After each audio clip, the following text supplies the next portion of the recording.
Big Bad Wolf, the new ride coming to life at Busch Gardens. Those who yell wolf aren't crying wolf. The ride is scary. In a test run Sunday, the Wolf collided with a pole.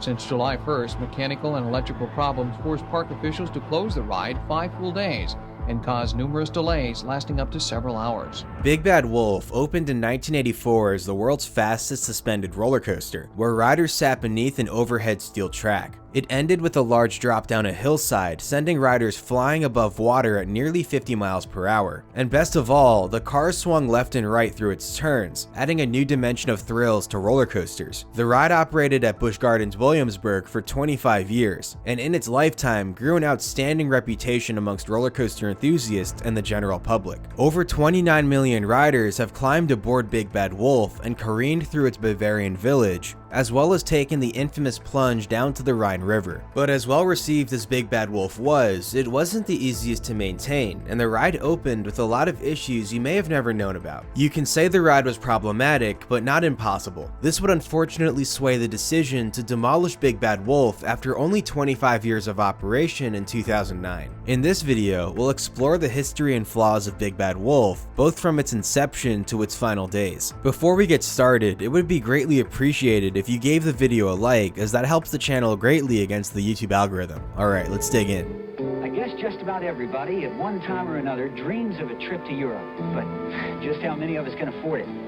I'd like to show you what you can do on this side of the Atlantic for less than $7. Busch Gardens Williamsburg began its life under the name Busch Gardens the Old Country, a name the park would identify as until 1992. The park came to fruition after Anheuser-Busch purchased 3,000 acres of land in Virginia off the James River, near the historical capital of Williamsburg. With the intent to build a new brewery plant, a deal was made where the company would also build a new residential area and theme park to help boost tourism in the Williamsburg area. As agreed, Anheuser-Busch's board of directors approved plans for a theme park to be built next to the brewery in 1973. To not detract from the historical site of Williamsburg, the park couldn't be themed to early America. Thus, the park was themed after different countries in Europe as they were in the 17th and 18th centuries, which led to the park's original name, Busch Gardens the Old Country. After just 1 year of construction, the Old Country held its grand opening on May 16, 1975, and instantly became a hit. Guests loved the park's sophistication as they were transported through the countries of England, Scotland, France, and Germany. A man-made lake was even carved through the middle of the park and to this day goes by the name Rhine River. But visitors in 1975 were still missing something, and it wasn't Big Bad Wolf, which they were technically missing since it wouldn't open until 1984, but more importantly, they were missing out on Vessies, the perfect shoe to wear any day of the year, no matter the weather. Vessies are 100% waterproof, making them perfect for unpredictable spring weather when you're at a theme park. They'll handle the rain like it's nothing and keep your socks perfectly dry. They're made from Dymatex, a dual knit climate material that keeps you cool in the summer and warm in the winter. They're also comfortable, durable, breathable, and grippy all at the same time, making them perfect for walking around in a theme park all day. They even kept my socks dry through this, Popeyes and Bluto's bilge rat barges at Universal's Islands of Adventure, one of the wettest water rides out there. I'm even showering with my Vessies on because I love them that much, and my socks are still dry afterwards. Vessi has many different styles available, and I think you'll totally love wearing them at theme parks. They're a shoe I leave right by my front door. Check out their website at vessi.com/ElToroRyan. Get your Vessi sneaker and size that you want now, and use code ElToroRyan for 15% off your entire order. Thank you Vessi for sponsoring today's video. Well, even without Vessis on guests' feet, the Old Country had already met its attendance projection of 1.3 million visitors by Labor Day weekend of 1975, and the park successfully boosted the economy of colonial Williamsburg as hoped for. Even after a successful opening year, Anheuser-Busch did not slow down and sought to improve the park each and every year, which would also help keep the Old Country competitive with King's Dominion, which also opened in 1975 and was just 1 hour away by car. 1976 saw the addition of a 10-acre expansion to Germany, Oktoberfest. Oktoberfest debuted the famous Festhaus, a 21,000 square foot building for shows and dining, as well as 8 new rides. Of those 8 new rides, 2 were roller coasters: the kiddie roller coaster Das Katschken, built by the Alan Herschel Company, and Die Wildkatze, a Schwarzkopf Wildcat coaster. Alongside the park's original coaster, Glissade, a Schwarzkopf Jumbo Jet coaster, this bumped the park's coaster collection to a total of 3. But even so, King's Dominion featured the more impressive Rebel Yell, a twin-tracked racing wooden roller coaster. And in 1977, King's Dominion opened King Cobra, a launching shuttle loop coaster with a vertical loop built by Schwarzkopf. So the Old Country retaliated with Loch Ness Monster in 1978, which opened as the world's tallest and fastest roller coaster with the steepest drop in the world. The ride was built by Aero Development, who at the time was a renowned manufacturer of amusement park attractions. It featured the world's first pair of interlocking vertical loops and was overall a major success. In its opening year, Loch Ness Monster helped boost the park's attendance immensely, and nearly 45 years later, Loch Ness Monster is still in operation at Busch Gardens. Feel free to check out my video on Nessie to learn more. Sticking with their plans of continuous improvements, 1980 saw the addition of an entire new theme section to Italy. This was the park's 3rd major expansion since opening 5 years earlier in 1975. The new land brought the addition of a 350-foot-long bridge over the Rhine River, connecting Oktoberfest to the new Italian section. As intended, the new section introduced authentic Italian flavor, with architecture from between the Roman and Renaissance time period. The all-new Leonardo da Vinci's Garden Inventions, which featured several new flat rides, and new show and dining experiences. The Old Country would continue to do well, but so did the nearby King's Dominion. In 1979, King's Dominion added the Mystery of the Lost World. The land was built within a 15-story artificial mountain, which was home to 3 new rides. The mountain would later go on to become the home to Volcano the Blast Coaster, another problematic roller coaster I will eventually cover in this series. In 1982, King's Dominion further intensified the competition with their 5th roller coaster.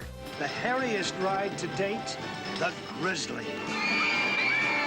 More proof that nobody but nobody has more fun than King's Dominion.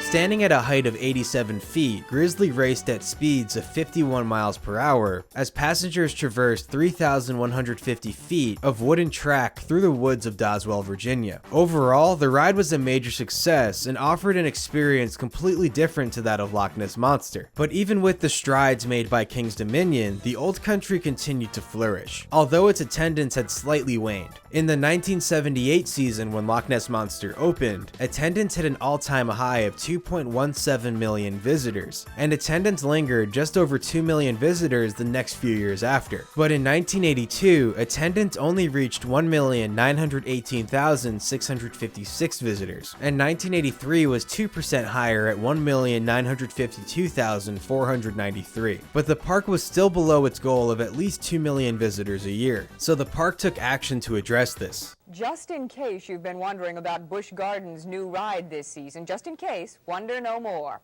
The Big Bad Wolf. It's a $6 million suspended roller coaster to be second in size only to the Loch Ness Monster built in 1978.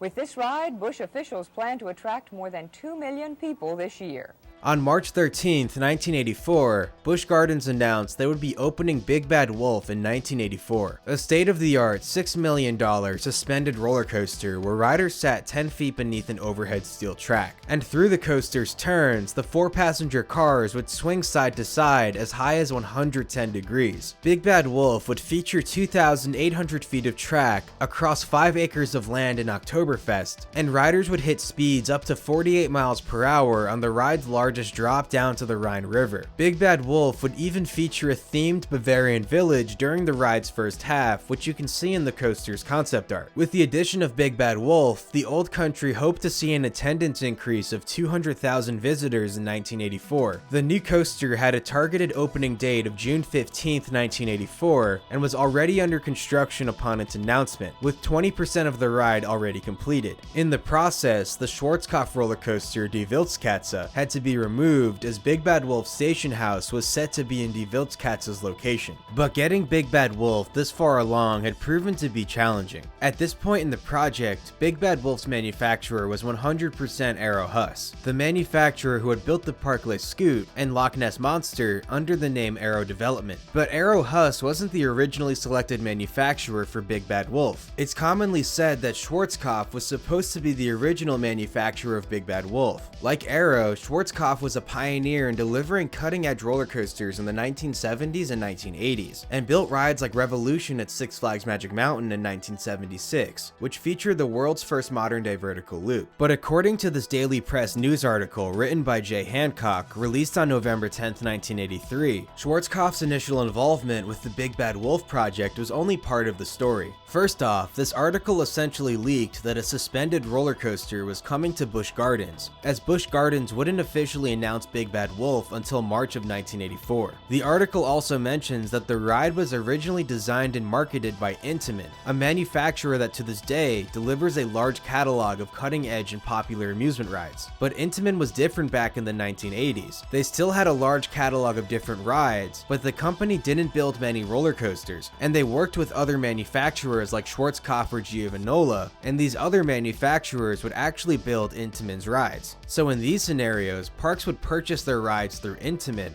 and Intamin would essentially act as the project manager and representative. And it appears that is exactly what happened with Big Bad Wolf. In another Daily Press article written by Jay Hancock, released on February 23, 1984, it states that both Intamin and Schwarzkopf were working on the Big Bad Wolf project. But unfortunately, Schwarzkopf went bankrupt in 1983, which completely stalled the project. As far as I'm aware, there is no evidence that Intamin ever had their own suspended roller coaster design, but there's plenty of evidence that Schwarzkopf did, such as this image that shows a very long ride vehicle suspended below the track above. Schwarzkopf had named this product Flugbahn, or flying coaster, and evidence suggests that it was this design that would have been utilized for Big Bad Wolf. In the Daily Press article released on November 10, 1983, Norman Scott from Aero points out that the Busch Gardens suspended coaster would use bus-like vehicles that hold many people at a time, which sounds just like the longer cars in Schwarzkopf's Flugbahn design, as Aero's suspended coasters featured smaller cars that only hold 4 people each. But once Schwarzkopf went out of business, Busch Gardens canceled their contract with Intamin and Schwarzkopf,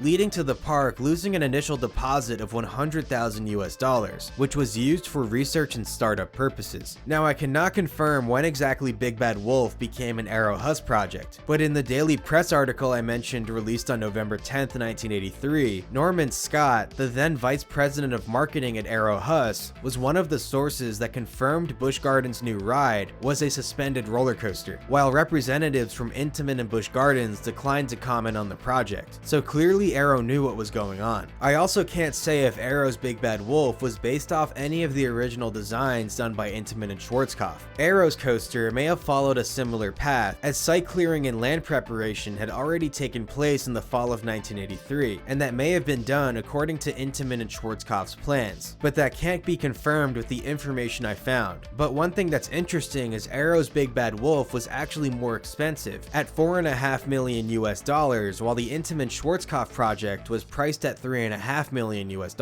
Regarding the overall $6 million US project of Big Bad Wolf, $1.5 million of that was used to construct a Bavarian village in the ride's opening half. But whenever Aero came into the picture, the company was able to design, fabricate, and construct Big Bad Wolf in time for an opening midway through the 1984 season. And if Aero really came into the picture as late as the fall of 1983, turning out a new ride that quickly is next to impossible. So I'd guess that Aero had been approached about the project much earlier during the bidding process and already had designs ready to go. As for why Busch Gardens may have not chosen Aero as the initial manufacturer, that may have had to do with Aero's prototype suspended roller coaster, the Bat at Kings Island. And just to clarify, I don't mean the Bat that currently operates at Kings Island. That ride is awesome. I'm talking about the original Bat that opened in 1981, which also looked awesome, but was plagued with issues from day one that caused the ride to operate extremely temperamentally and require constant modifications. I'll give a few reasons why this was, but feel free to check out my video here for a more in-depth explanation on the Bat's problems. One major issue was that on all of of the bat's turns, Arrow neglected to bank any of the track and left it nearly flat. Arrow had originally thought that banking wasn't necessary since the swinging of cars would account for side-to-side forces, but they were wrong. Riders may have felt comfortable as the swinging cars rode through the curves, but the heavy trains quickly took their toll and began to severely weaken the welds that connected the track to the supports, almost as if the trains were trying to force the flat track to bank, and the support structure itself required additional reinforcement. This was ironic because 6 years earlier in 1975, the German company Messerschmitt, a company who had specialized in building aircraft, built a suspended roller coaster named Alpenflug for the 1975 Oktoberfest in Munich. Like the Bat, the ride featured unbanked turns, even though world-famous ride designer Werner Stengel had designed the coaster and sternly advised Messerschmitt to bank the coaster's turns. But Messerschmitt left the turns unbanked to make manufacturing the ride cheaper. In a fury, Werner Stengel left the project, and after only 2 weeks of operating at Oktoberfest, Alpenflug's unbanked track led to premature and unfixable structural damage. But when Arrow repeated the same mistake with the Bat 6 years later, I guess they had either never heard of Alpenflug's failure or somehow thought they could get around that. The Bat also featured brakes placed below the swinging cars, so trains were brought to a stop with force placed against the lighter swinging car bodies, and not the heavier chassis above that hugged the track. Oftentimes, the swinging cars would roll into the brake run out of position and not align with the brake calipers below, causing the brake fins to warp or snap off.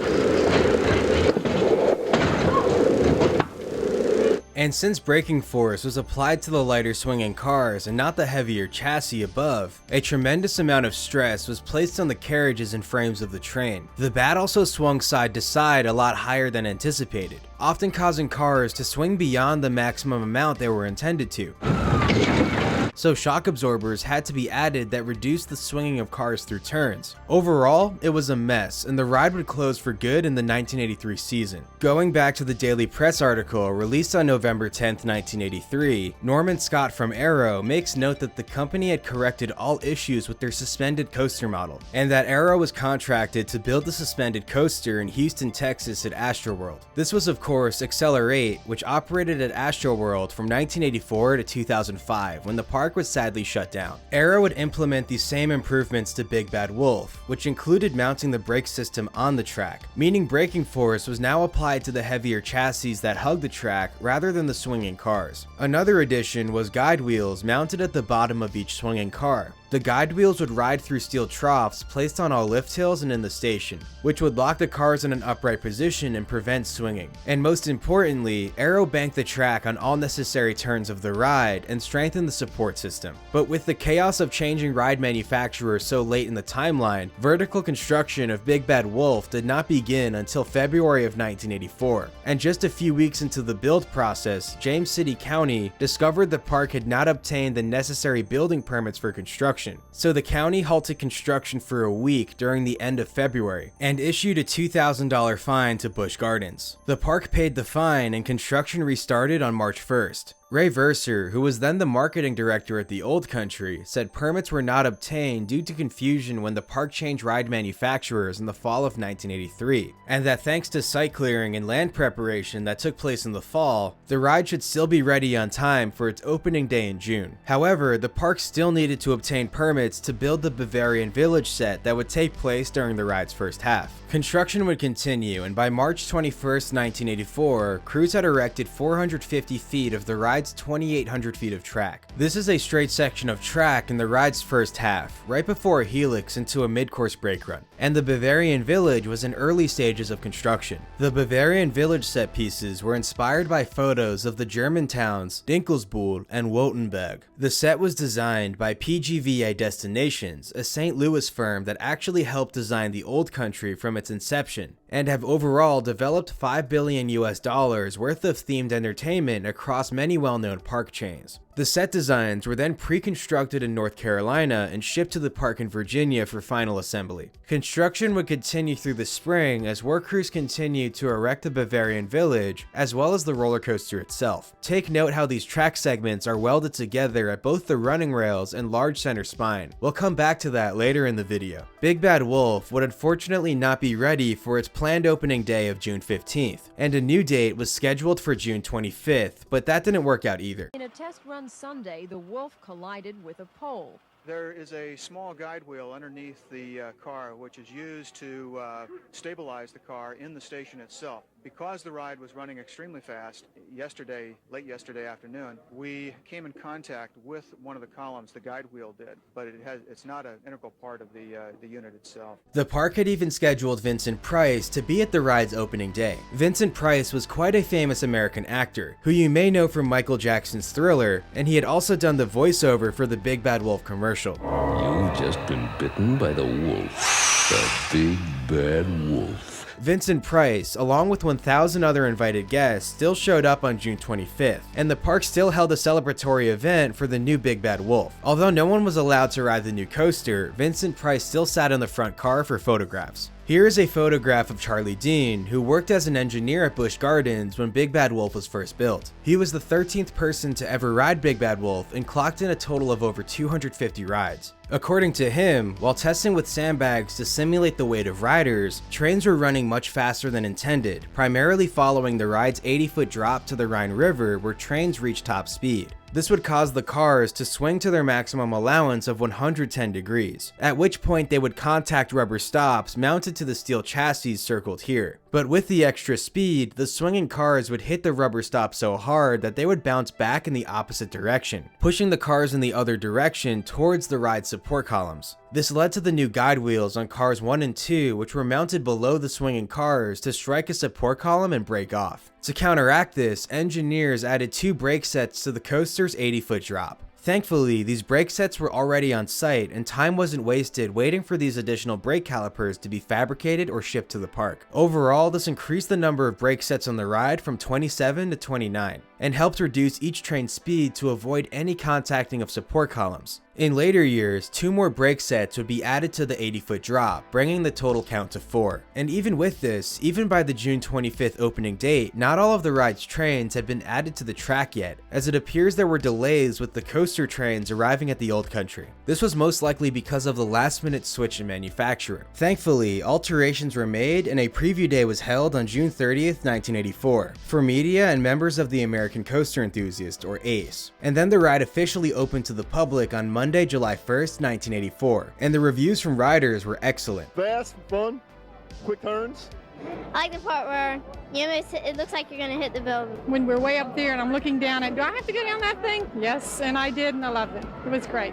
What do you think of the Big Bad Wolf? That was great. It was a good ride. Good ride. How does it stack up against other roller coasters? It's as good as any I've been on. I think it's the best ride Busch Gardens now has. The ride began with a small dip out of the station into a track switch, and then down another small dip into a left turn as the train entered the woods. After a bit of straight track, the ride turned right and entered the first lift hill. The first lift hill was much shorter than the second lift hill later in the ride, but led into a drop large enough to get the train rolling. What followed was a downhill left-hand turnaround that swung the train in the direction of its support columns as you darted over and past buildings of the Bavarian village. The track continued downhill as you raced through an archway and transitioned into a flat right-hand turnaround, sending the car swinging in the opposite direction. Through another S-bend, the train entered an upward left-hand turnaround as the train swung to the right, very close to the large Bavarian village set. The train's speed would slow for a bit along a section of straight track as you whizzed by large village buildings on your right. Next was a drop into a left-hand 360-degree helix, sending the car swinging up and down to the right. The train would then enter a brake run that took away most of the speed. Riders would coast through a small right turn and begin climbing the second lift hill. This lift hill was much larger than the first and brought trains to a height of 99 feet. The train would navigate a left turn at the top and then dive 80 feet down to the Rhine River into a left turn, sending the car swinging to the right. The train would reach its top speed of 48 miles per hour and fly through a low-to-the-ground S-bend into an upward right-hand turnaround, sending the car swinging very high to the left, and it was the most extreme swing of the entire ride. The train would continue coasting uphill through a segment of straight track as the car swung side to side, and then into a left-hand turnaround at the top of the hill, sending the car swinging high to the right one last time. The train would then enter the final brake run and coast its way back into the station, ending the ride. I was fortunate to ride Big Bad Wolf in March of 2008 when I was 12. Here's a photo of myself, Bima the antagonist, my little brother, and my mom in the 7th car. This was after I was too scared to ride the coaster in the summer of 2005. You heard that right, I used to be terrified of riding roller coasters, but I've always been fascinated by them.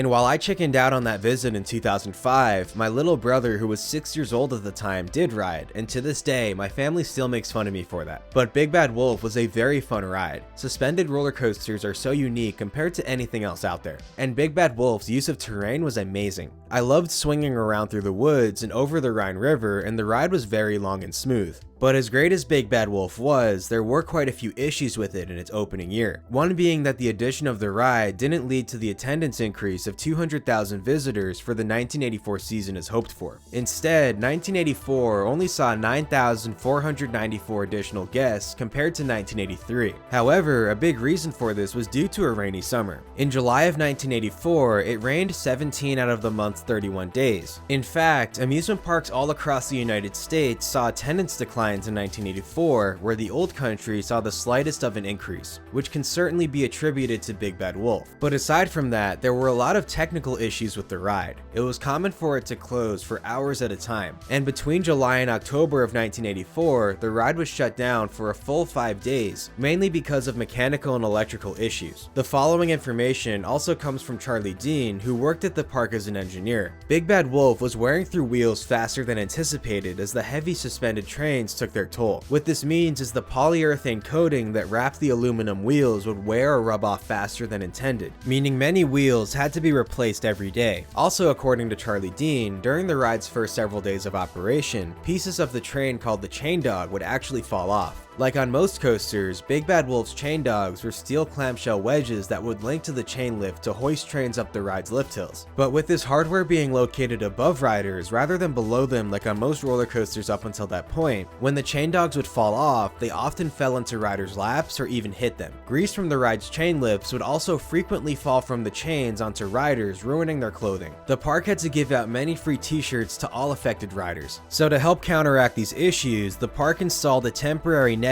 underneath the steel chassis of the trains to catch any falling components and grease. This eventually led to the more permanent canvas wrapped around the steel chassis of the trains between each car, along with additional fiberglass. This prevented any parts or grease from falling on riders. I've heard a story from early in the ride's career where a snake managed to get itself into one of the train's canvas bags. As the train was heading up the first lift, the snake hung itself down from the top and alarmed riders of its presence. The snake didn't fall and remained aboard the train through the ride. Upon returning to the station, freaked out guests alerted the ride crew of the snake, and the coaster was shut down until the snake was removed. During regular operation, ride attendants had to check inside the canvases, or diaper bags as they were nicknamed, to check for any parts that had shaken loose from the ride, mainly chain dogs. This check would be performed before opening the air gates to allow the next riders on board, and guests often asked what was being searched for. Ride attendants were instructed to tell guests they were looking for any twigs or branches that had fallen into the diaper bags, which wasn't necessarily a lie as they could fall into the bags also. And every 4 hours, the ride would be temporarily shut down so that the park's maintenance team could perform a more in-depth inspection of the ride's chain dogs and anti-rollback system. You can even hear the ride crew announcing this check here. Once again, ladies and gentlemen, there will be a short delay boarding this train. Please do a routine maintenance check. This happens every 4 hours every day at various things. The same procedure was also carried out on Loch Ness Monster and the problematic Drachenfire, another aero looping coaster that would open in 1992. You might be wondering why this overhead protection wasn't on Big Bad Wolf from day one. Well, until that point, riders had always ridden above the tracks, meaning all of a coaster's hardware was always beneath passengers. Big Bad Wolf was a very early suspended coaster, and with the concept being rather new, the issue of hardware falling from above and striking riders wasn't quite imaginable beforehand, so the problem was only recognized once it started happening, which is why overhead protection was an afterthought. Oddly enough, I don't believe this overhead protection was ever added to the original Bat at Kings Island, even with its nearly 3 years of operation. Unlike the Bat, Big Bad Wolf's brake system was mounted to the track, placing it above the ride's heavy trains. But with the amount of braking force required to bring trains to a stop,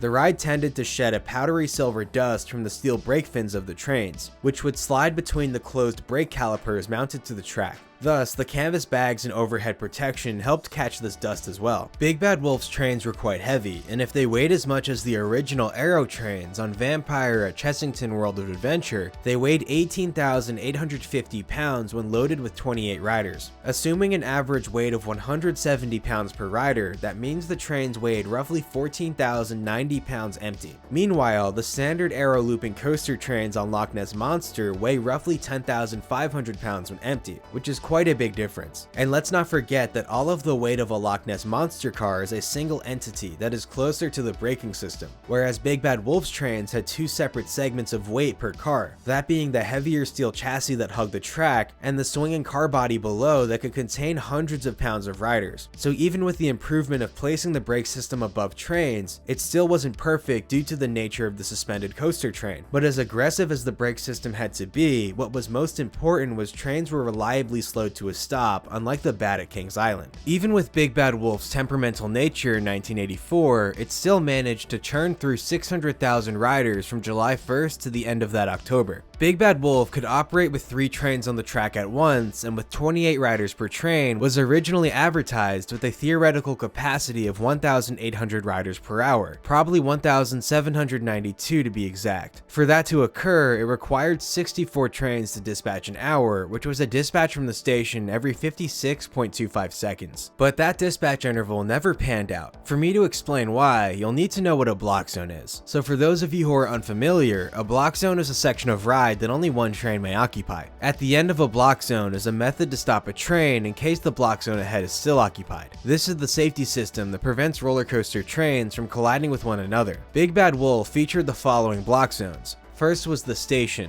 then A block, which was the track after the station to the crest of the first lift hill, then B block, which was the track that ran through the Bavarian village up to the brake run that followed. Next was C block, which was the ride's larger second lift hill, then D block, which was the track from the ride's largest drop to the safety brakes on the final brake run, and then last was the ready brakes before the station, so a total of 6 block zones for the ride's 3 train operations. Regarding the roughly 56-second dispatch interval, that was the time it took from when a train dispatched out the station to when it cleared the first lift hill. So when a train cleared A block and fully entered B block. At this point was when the next train could dispatch from the station. But at this dispatch rate, it caused trains to run quite close to one another. This would become an issue as it could cause trains to set up mid-ride or stop along a block zone because the next block zone was still occupied. The most common setup would cause a train climbing lift 2 to stop at the top because the train ahead hadn't cleared the safety brakes or D block. For whatever reason, it appears that if a train was still parked in the station as another train entered the final brake run, the ride was programmed to have trains very slowly exit the safety brakes or D block, and it took a long time for trains to fully park in the ready brakes. And because of this, the train climbing lift 2 could easily catch up and be forced to stop at the end of C block. Another common scenario for setups would occur if all trains stacked on the final brake run. The train stopped in the safety brakes would need to be released manually by the main operator at controls to advance forward once the ready brakes were clear. But this would occasionally be overlooked, causing trains to set up at the top of lift 2 because there was still a train parked in the safety brakes. To help avoid setting up trains, the ride crew had to wait for the train ahead to clear the second turn in the Bavarian village before dispatching the next train.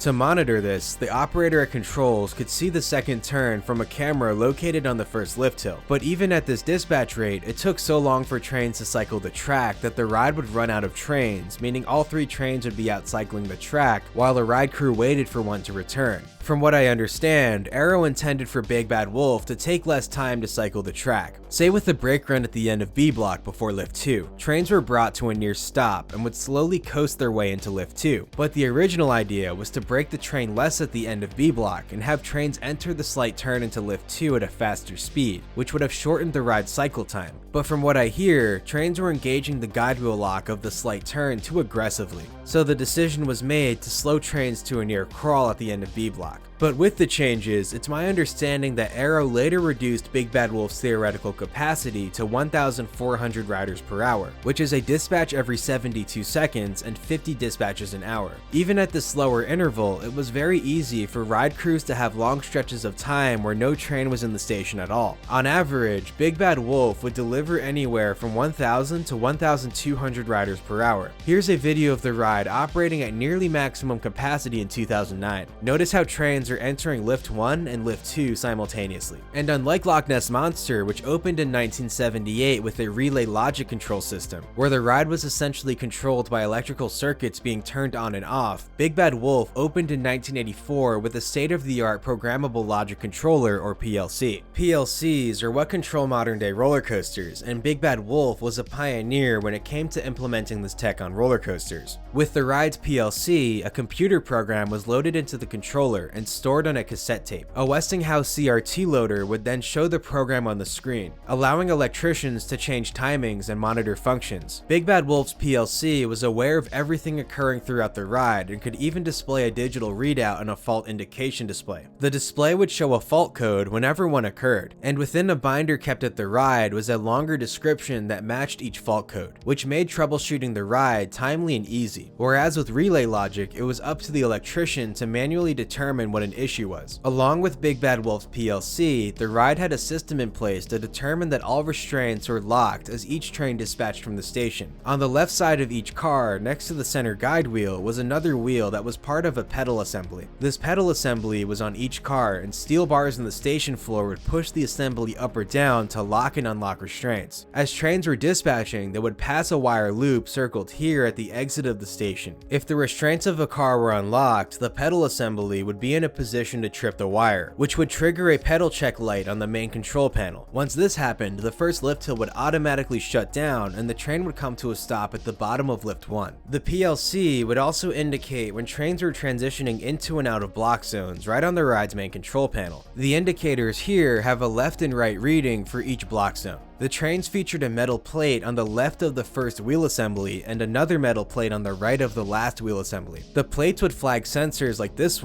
one being the D block enter prox. This is where the train would fully transition out of C block into D block, and the second lift hill would be flagged unoccupied, allowing another train to enter it. Another great thing about Big Bad Wolf was its low height requirement of only 42 inches, which opened the ride up to smaller children, expanding the pool of people who could ride the coaster. Because of this, the ride was quite popular. It's also how my little brother was able to ride at just 6 years old. Funny enough, Big Bad Wolf actually had a lower height requirement than Wild Mouse, which was a copy and paste Wild Mouse coaster that opened in 1996. It had a height requirement of 48 inches, and families would often get upset that their kids could ride the larger Big Bad Wolf and not Wild Mouse. So the park removed the coaster in 2003 and sent it down south to Busch Gardens, Tampa. Following Big Bad Wolf's first year of operation, the ride would see several modifications made to it. Upon its grand opening, the ride featured an extra handrail shown here on both of its lift hills. This extra handrail was between the evacuation stairs of the lift hills and the trains climbing the lift. The initial idea was probably to make walking the stairs safer for guests or park personnel, but at some point early in the ride's career, this additional handrail was removed, and the ride operated for most of its career without this additional handrail. A catwalk was also added to the brake run at the end of B block, most likely to make inspections of the brake run and more importantly evacuations from that location easier. Oddly enough, a catwalk was never added to the safety brakes on the final brake run. While the ready brakes were located near ground level and stairs could be rolled over to the trains for evacuations, the safety brakes were high in the air, and I hear that evacuations from the safety brakes could take over 2 hours, as one guest was evacuated at a time. Big Bad Wolf was also violent on its track, especially on the 3 turns following the large drop to the Rhine River. This section of track required daily inspections and frequent weld repairs, as cracks in the running rails would easily form, with some cracks being just a few inches on the surface to being several feet in length. To help inspect and repair the ride's track, the park's maintenance team developed the Airwolf, which was a hydraulic-powered cart that rode along the coaster's track. Because of this issue, much of Big Bad Wolf's track was replaced with stronger track early in the ride's career. Big Bad Wolf's track was initially built with something called Schedule 40 steel pipe. The schedule number system is used to classify steel pipe, and essentially, the higher a schedule number, the thicker the inner walls of the pipe. Schedule 40 steel pipe is actually the most widely used throughout many industries. So to strengthen the track in the coaster's more forceful areas, the Schedule 40 track was replaced with track pieces built with Schedule 80 steel pipe. Compared to the original Schedule 40 pipe, the Schedule 80 pipe had the same overall diameter, but the internal walls of the pipe were thicker for improved strength. The track that was replaced were all in high-stress areas of the ride, such as the high-speed turns of the Bavarian Village and all the track following the large drop to the Rhine River, where the coaster had previously been most problematic. I mentioned earlier that Big Bad Wolf's different track pieces were initially welded together, as evident in this construction photo from 1984, but on the ride's new track, the strongback or large center spine now featured bolted connections, meaning the track pieces were now bolted to one another rather than welded.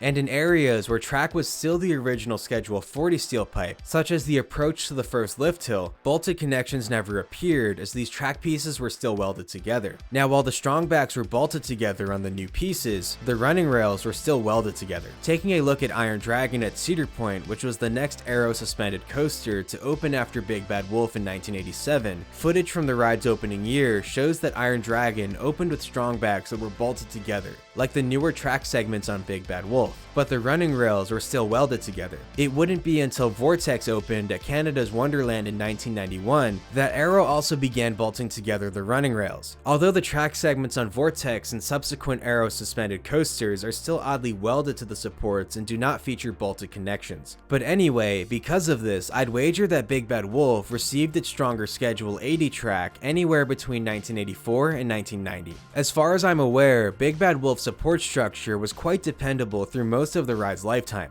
as Aero had strengthened the support system of their suspended coasters greatly after the original Bad at Kings Island required additional structural reinforcement. To break it down further, Big Bad Wolf featured oversized steel support columns, with large steel I-beams that sat on top of each support column. The I-beams then featured strong and oversized connections to the strong back of the track pieces. Overall, Big Bad Wolf was a very safe roller coaster, and Busch Gardens did everything they could to maintain it properly. But there were unfortunately a few incidents that occurred at the attraction. One of the most devastating occurred in 1993 when George Brown, a 63-year-old groundsman, was unfortunately struck and killed by a passing train of Big Bad Wolf. Prior to the accident, Big Bad Wolf had been shut down for about 20 minutes. During the downtime, George Brown, who went by the nickname Pop Brown, was in Big Bad Wolf's ride area, clearing branches that had fallen from a storm that had just passed by. But for whatever reason, Pop Brown did not stay clear of the track once the ride restarted operating. Even though Big Bad Wolf's trains were quite loud as they rode through the circuit, Pop Brown either didn't hear the train approaching or thought he was out of harm's way. To make matters worse, riders were aboard the train that struck Brown, and witnesses on board say he was struck on the left side of his head by the coaster's third car. A rider aboard car 6 said it looked like Brown didn't know the train was coming, and he was just turning around as he got struck. Since then, Busch Gardens has adopted track tones that play before dispatching a train following a shutdown. After the tone is a spiel alerting everyone to stay clear of the track area. Another unfortunate death occurred in early 2003 when a roller coaster painter by the name of Bill Lennon unfortunately fell from a high-reach vehicle while painting Big Bad Wolf and passed away. Bill Lennon worked for the Hartman Walsh Painting Company, which was based out of St. Louis, Missouri. A less serious incident occurred in Big Bad Wolf's opening year when a maintenance worker accidentally derailed one of the ride's trains, sending a car crashing to the ground. Thankfully, no riders were on board, and the incident happened on one of the coaster's 2 storage tracks, which were located adjacent to the station. The track switch ahead was not properly set, and the maintenance worker dispatched the train, leading to the first car falling several feet to the ground below. Luckily, there was only damage to the fiberglass of the swinging car body, and the car was repaired and placed back in operation shortly after. Funny enough, the same incident occurred on Vampire at Chessington with the ride's original Aero trains. On July 24th, 2009, while celebrating Big Bad Wolf's 25th anniversary, Busch Gardens Williamsburg made a shocking announcement that the coaster would close later that year on September 7th. This came as a shock to fans of the roller coaster, and to this day, the removal of the ride is still surrounded with controversy. Busch Gardens claimed the ride had reached the end of its service life, but others argue that wasn't true. From everything I've heard, the claim that Big Bad Wolf reached the end of its service life isn't technically incorrect, but alongside other evidence, it almost seems like the decision to remove it had to do with the ride's age as well as something else. As far as Big Bad Wolf reaching the end of its service life, I do hear that in the coaster's later years, it had become more of a maintenance headache. The brake system continued to be aggressive and would wear itself out quickly, and even the stronger Schedule 80 track was beginning to wear and require constant repairs. Additionally, I've heard many claims that acquiring spare parts for Big Bad Wolf had also become difficult after the ride's manufacturer Aerodynamics went out of business in the early 2000s. But I don't think this is true, as S&S Worldwide purchased most of Aero's assets in 2002, and ever since, S&S has sold spare parts for Aero's legacy attractions. S&S even built brand new trains for Loch Ness Monster in 2018 that are nearly identical to the originals. But even with Big Bad Wolf's maintenance issues, I hear that the park may have had plans in late 2008 to breathe new life into Big Bad Wolf that would have kept the ride running for many more years. Those plans allegedly included strengthening the ride's support structure where necessary, replacing a large amount of the ride's track, and replacing the original pneumatic brake system with a contactless magnetic brake system. Of these enhancements, I hear that retracking of the ride was nearing a requirement to keep the coaster going. So in a sense, to claim the ride had reached the end of its service life is true, as much of the ride was physically worn out and required replacement. Breathing new life into older rides isn't uncommon, and parks nowadays seem to be carrying out large refurbishment projects with many legacy attractions. Knott's Berry Farm completely retracked Ghost Rider and purchased new ride vehicles for it in 2016, and to this day, the wooden coaster still runs glass smooth. Universal's Islands of Adventure nearly rebuilt all of the Incredible Hulk in 2016, and Alton Towers is doing the same to the famous Nemesis, which is now even older than Big Bad Wolf was when it was closed forever.